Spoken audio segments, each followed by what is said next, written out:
In this tutorial, I'm going to show you how to download diversity data and make diversity curves using the paleobiology database. So again, we're not going to use Navigator, we're going to go to the apps.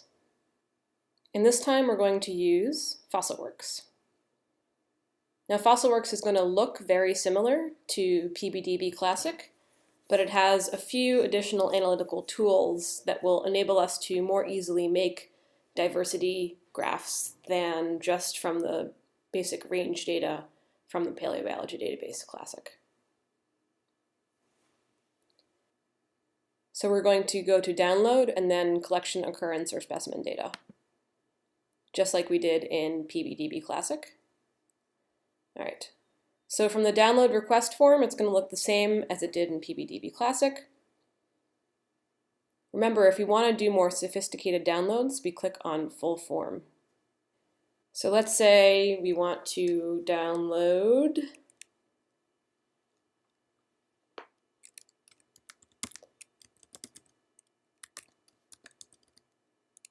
Ordovician bivalves.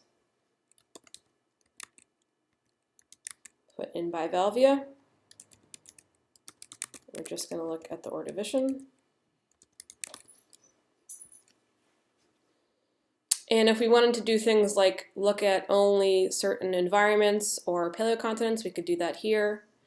In occurrence fields, we could also do things like include information about life habitat. But for now, we'll just download the basic information.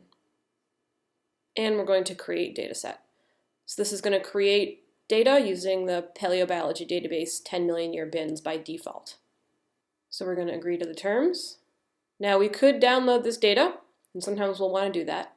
But what we're going to do now is we're going to go to generate diversity curves here. So you need to enter the same thing that you did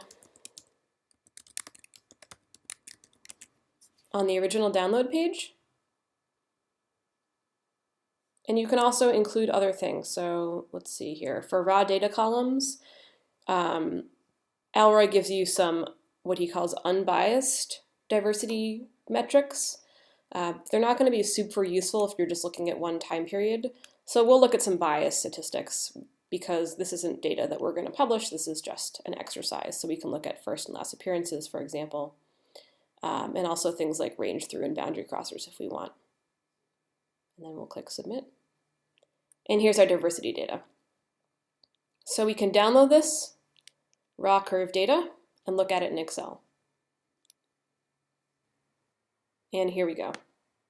We've got our bin name, so these are the Paleobiology Database 10 million year bins for the Ordovician, the base of the bin, the midpoint of the bin, how many genera were sampled throughout each of these bins, how many of those were ranged through, how many of those were boundary crossers, how many first appearances and how many last appearances, and then some of these other diversity metrics. Then we also get collections and occurrences at the end.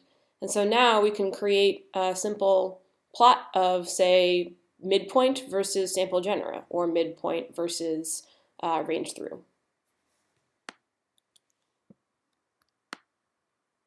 Select these charts.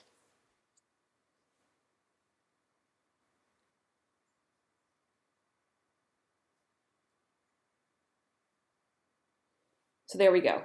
Now we have time versus our sample genera diversity.